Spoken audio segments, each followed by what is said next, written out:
Hello दोस्तों, मैं सुशील एक बार फिर आपका स्वागत करता हूं आपके अपने YouTube channel the rapid classes for physics में।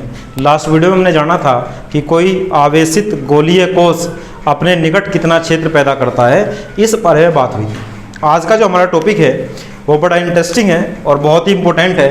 वो क्या है? एक समान वैद्युत क्षेत्र में आवेशित कण का संतुलन।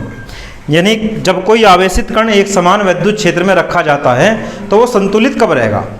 यानी मैं ऐसा क्यों कह रहा, क्योंकि हमें ये बात पता है कि जब किसी आवेश को वैद्युत क्षेत्र के अंदर रखते हैं, जब किसी आवेश को वैद्युत क्षेत्र के अंदर रखते हैं तो आवेश उस पर, वो वैद्युत क्षेत्र आवेश पर क्या लगाता है? बल। दोबारा सुनो, जब किसी आवेश को एक समान वैद्युत क्षेत्र में रखते हैं तो एक समान वैद्युत क्षेत्र आवेश पर एक बल लगाता है। क्या लगाता है? बल। इस बल के कारण वो आवेश बल के अनुसार गतिमान हो जाता है। इस बल के कारण वह आवेश बल की दिशा में गतिमान हो जाता है। यानी बल इधर को लगता है तो आवेश इधर को चलेगा, बल ऊपर को लगता है तो आवेश ऊपर को चलेगा। लेकिन आज का हमारा मुद्दा क्या है? हमारा मुद्दा यह है कि बल लगने के बाद भी आवेश संतुलन में रहे। आवेश का संतुलन मतलब क्या? कि बल लगने के बाद भी वो अपनी जगह से ना हटे। एक बार दोबारा सुनो, हमने कहा कि जब किसी आवेश को क्षेत्र में रखते हैं तो वो क्षेत्र आवेश पर बल लगाता है, और जब किसी वस्तु पर बल लगता है तो वस्तु चलना शुरू हो जाती है, यानी अपनी जगह से हिलना शुरू हो जाती है, असंतुलित हो जाती है। लेकिन हमने कहा कि कोई ऐसा केस हो, ऐसी स्थिति कब बनेगी कि जब बल लगने के बाद भी आवेशित कण संतुलन में होगा। यानी आवेशित कण पर बल लगने के बाद भी वो अपनी जगह से नहीं हिलेगा। आज का टॉपिक हमारा ये है, क्योंकि क्षेत्र आवेश पर बल लगाता है और फिर आवेश के बल लगाने के बाद, आवेश पर बल लगाने के बाद वो आवेश क्षेत्र के अनुसार गति करता है कि क्षेत्र किधर को बल लगाता है। लेकिन हमारा आज का टॉपिक है कि बल लगने के बाद भी आवेश संतुलन में कब रहेगा। तो ये तभी संभव है कब? जब मान लो हमारे पास कोई वस्तु है, इस वस्तु पर मैं 10 न्यूटन का बल इधर को लगाता हूँ, और ये वस्तु संतुलन में कब रहेगी? जब मैं 10 न्यूटन का बल इधर को लगाऊं, ये वाला बल इस वाले बल को कैंसिल कर देगा। अगर एक ही तरफ को बल लग रहा तो वस्तु आगे को चलेगी, और अगर बल इधर को लग रहा वस्तु पीछे को चलेगी। लेकिन अगर दोनों दिशा में बराबर बल लग रहे हैं, ये बल इस बल के बराबर है, तो ये वाला बल इस वाले बल को कैंसिल कर देगा, तो वस्तु संतुलन में रहेगी। यानी वैद्युत क्षेत्र में रखने के बाद कोई आवेश संतुलन में कब रह सकता है? वो तभी रह सकता है जब क्षेत्र वाले बल को कोई दूसरा बल संतुलित कर दे। जब क्षेत्र वाले बल को, जो क्षेत्र उस पर बल लगाएगा, वैद्युत बल लगाएगा, उस बल को कोई दूसरा बल आकर संतुलित कर दे। संतुलित कर दे मतलब कैंसिल कर दे, उसके प्रभाव को खत्म कर दे, तो फिर आवेश संतुलन में बना रहेगा। तो आओ शुरू करते हैं, ये किस प्रकार संभव है। हमने क्या करा, धातु की 2 समांतर प्लेटें ली। एक प्लेट को प्लस का आवेश दिया, दूसरी प्लेट को माइनस का आवेश दिया। एक प्लेट कैसी है? धनावेशित। एक प्लेट कैसी है? धनावेशित। और दूसरी प्लेट कैसी है? ऋणावेशित। एक प्लेट धनावेशित और एक प्लेट है ऋणावेशित। हमने तुम्हें कुछ दिनों पहले बताया था कि धनावेश से बल रेखा निकलती है, ऋणावेश में प्रवेश कर जाती है। धनावेश से बल रेखा निकलती है, ऋणावेश में प्रवेश कर जाती है, और जिस जगह पर बल रेखा होती है उसे कहते हैं वैद्युत क्षेत्र। उसे क्या कहते हैं? वैद्युत क्षेत्र। क्योंकि ये बल रेखा समांतर है तो इसे कहेंगे हम एक समान वैद्युत क्षेत्र। माना धातु की कोई 2 समांतर प्लेटें हैं जिन पर क्रम से धनावेश तथा ऋणावेश है। इन प्लेटों के बीच में एक समान वैद्युत क्षेत्र उत्पन्न हो जाता है। एक समान वैद्युत क्षेत्र ई उत्पन्न हो जाता है। जब इसमें मैं किसी m द्रव्यमान के किसी कण को लटकाता हूं तो ये कण संतुलन में कब होगा, इस बारे में बात करनी है। देखो, मान लो ये मार्कर है, इस मार्कर को मैं यहां से छोड़ दूं तो नीचे आके गिरेगा, लेकिन छोड़ने के बाद भी मार्कर यहीं बना रहना चाहिए। इसका नाम है संतुलन। मान लो ये आवेश मैंने वैद्युत क्षेत्र में यहाँ छोड़ दिया, इसका कोई द्रव्यमान है तो पृथ्वी से अपनी तरफ को खींचेगी, नीचे गिरना चाहिए था, लेकिन ये नीचे ना गिर के यहीं बना हुआ है। ये यहाँ कब बना रहेगा, इस बारे में बात करने। संतुलन में कब रहेगा, अपनी जगह से कब नहीं हिलेगा। बात समझ में आ रही नहीं आ रही? तो हमें इस मुद्दे बात करनी है कि m द्रव्यमान का कोई आवेशित कण जब विद्युत क्षेत्र में लटका दिया जाता है तो वो संतुलन में कब रहेगा, ये बात जानने वाली। तो आओ शुरू करते हैं। माना धातु की 2 प्लेटें A तथा B है।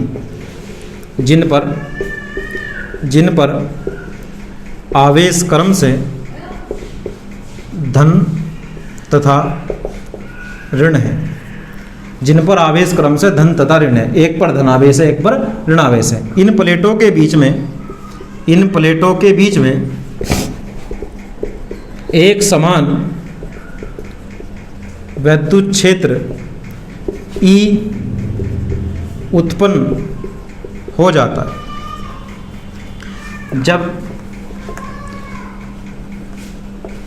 जब प्लेटों के मध्य m द्रव्यमान व q आवेश के कण को लटकाया जाता है तो उस पर निम्नलिखित दो बल कार्य करते हैं। पहला बल, जब भी कोई वस्तु पृथ्वी को छोड़कर ऊपर आएगी, पृथ्वी से दूर हटेगी, तो पृथ्वी का आकर्षण बल इसको अपनी तरफ खींचेगा। जिस बल से खींचेगा उसे बोलते हैं भार।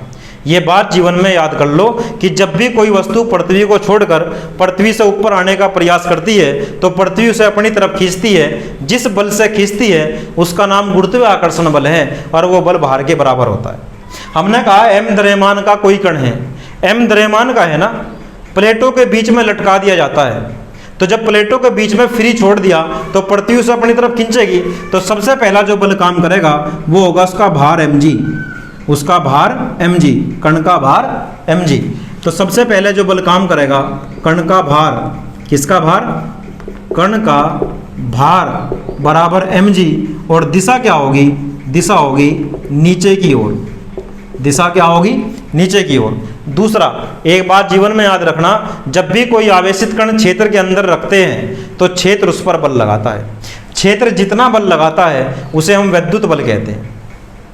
लेकिन आवेश पर लगने वाले बल की दिशा होती है, क्या दिशा होती है, ऋण प्लेट धन आवेश को अपनी ओर आकर्षित करती है, माइनस का प्लस को अपनी ओर आकर्षित करता है। क्योंकि हमारा ये आवेश कहीं का है प्लस का, तो वह ऋण प्लेट अपनी तरफ इसको खींचेगी तो बल की दिशा ऊपर को आएगी। याद है बात ये कि प्लस प्लस को प्रतिकर्षित करता है और माइनस प्लस को आकर्षित करता है। नीचे वाली प्लेट से अगर काउंट करूं, ये प्लस की प्लेट है, ये आवेश कैसा है प्लस का, तो प्लस प्लस को क्या करेगा, प्रतिकर्षित, तो तब भी बल ऊपर की ओर आएगा। लेकिन माइनस की प्लेट प्लस को खींचती है, इस वाले कंसेप्ट से भी याद रख सकते हैं। तो बल की डायरेक्शन क्या आ रही है, ऊपर की ओर। तो दूसरे बल का नाम क्या है, दूसरे बल का नाम है वैद्युत बल। वैद्युत बल वो होता है F का फॉर्मूला आता है QE, F बराबर QE। इसकी दिशा क्या है, ऊपर की ओर, ऊपर की ओर। इस वाले कण पर इस स्थिति में दो बल काम कर रहे हैं, और किसी कण किसी वस्तु पर बल लगने के बाद भी वह संतुलन में तभी रह सकता है जब वे सारे बल मिलकर आपस में निरस्त हो जाते हैं। एक बार दोबारा सुनो, किसी वस्तु पर बल काम कर रहे हैं और वस्तु संतुलन में है। बल काम करने के बाद भी वस्तु संतुलन में कब होगी, जब वे सारे बल एक दूसरे को कैंसिल कर देते हैं। यानी इस वाले कण पर दो बल लग रहे हैं, एक बल ऊपर को एक बल नीचे को। ये वाला कण संतुलन में कब होगा, जब ऊपर वाला बल नीचे वाले बल को कैंसिल कर दे और बल का जो टोटल मान आवे वो जीरो आवे। और जब बल का टोटल मान जीरो होगा तो ये कण ना ऊपर को मूव करने का ना नीचे को मूव करने का। अगर ऊपर वाले बल का मान ज़्यादा हो जाए, नीचे वाले बल का मान कम, जैसा एग्जाम्पल के तौर पे बताऊं, ऊपर वाले बल का मान 15 हो जा, नीचे वाले बल का मान 10, तो 15 में 10 कटे कितना बचा, 5, तो 5 ऊपर को लेके चलेगा इसे। और अगर उल्टा हो जा, नीचे वाले बल का मान 15, ऊपर वाले बल का मान 10, तो नीचे वाले बल में से बल का 10 तो कट गया, 5 नीचे को भी बचा हुआ है, तो नीचे को लेके चलाया कण को। लेकिन अगर दोनों बल बराबर हो जा, ये वाला बल इस वाले बल में से घट के कितना होगा, 0, तो बल का मान कितना बचा, 0, तो कोई बल इस कण को लेकर नहीं चलने का, इसका मतलब कण संतुलन में रहेगा। तो यहाँ से हम कह सकते हैं यह कण संतुलन में तभी रह सकता है जब इसका भार वैद्युत बल के बराबर हो। यह कण संतुलन में तभी रह सकता है जब वैद्युत बल बराबर हो कण के भार के। वैद्युत बल का मान कितना है, F बराबर कण का भार कितना है mg, और F की वैल्यू कितनी दिखाई थी हमने QE, तो QE बराबर mg। ये फॉर्मूला याद रखना, QE बराबर mg न्यूमेरिकलों में आता है, QE बराबर mg, जहाँ Q क्या है आवेश, E क्या है विद्युत क्षेत्र, M क्या है द्रव्यमान और G है गुरुत्वीय त्वरण, जिसका मान फिक्स होता है, तुमने छोटी क्लास में पढ़ा होगा, G बराबर 9.8 मीटर प्रति सेकंड स्क्वायर, या कई बार इसको 10 भी ले लेते हैं। G का मान कितना होता है 9.8 मीटर प्रति सेकंड स्क्वायर। ये था हमारा कण के संतुलन का कंसेप्ट। जब विद्युत क्षेत्र में किसी कण को रखते हैं, वो कण आवेशित है, तो वो संतुलन में कब रहेगा, उसके लिए प्रतिबंध ये है कि विद्युत बल का मान कण के भार के बराबर होना चाहिए। आज के डेरिवेशन में इतना है। इसका एक न्यूमेरिकल देखते हैं और ये न्यूमेरिकल को कैसे सोल्व करते हैं, इस बात को समझने का प्रयास करते हैं। एक बार से नोट कर लेंगे सब, ठीक।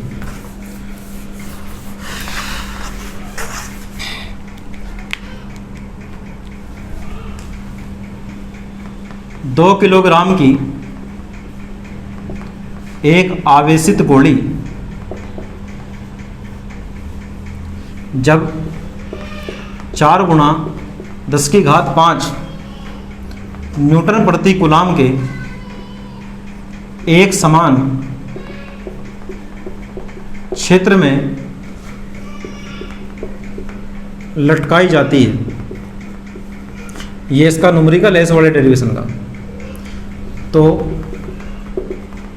संतुलन की स्थिति में कण पर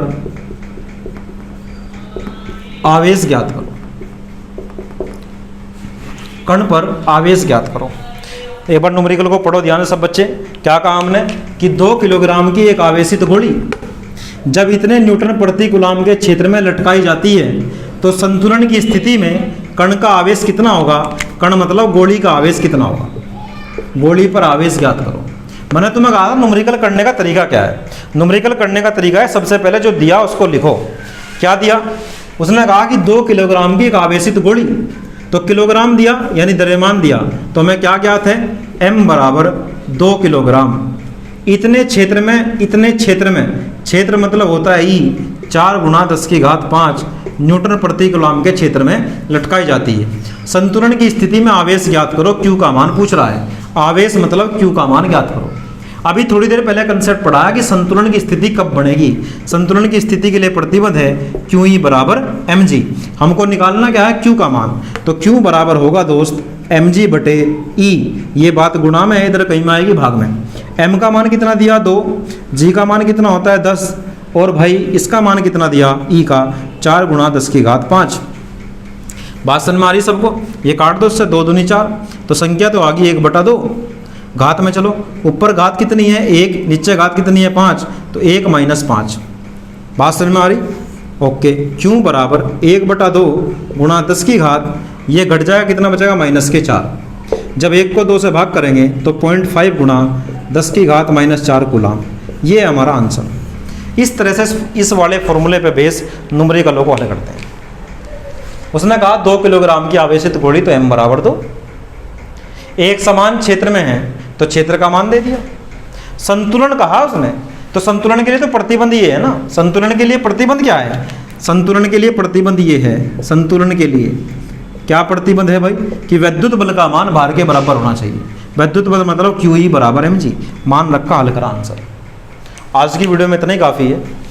नेक्स्ट वीडियो से हम न्यूमेरिकल स्टार्ट करेंगे। सब बच्चे NCERT की बुक को प्रीफर करेंगे, उसमें से हम उसकी अभ्यास या एक्सरसाइज जो भी होती है उसको सीक्वेंस से कराने का प्रयास करेंगे। एक न्यूमेरिकल कराया जाएगा, सब बच्चे ध्यानपूर्वक उसको देखते रहेंगे। आज के इस वीडियो में इतना ही काफ़ी है। मिलते हैं नेक्स्ट वीडियो में। Thanks for watching.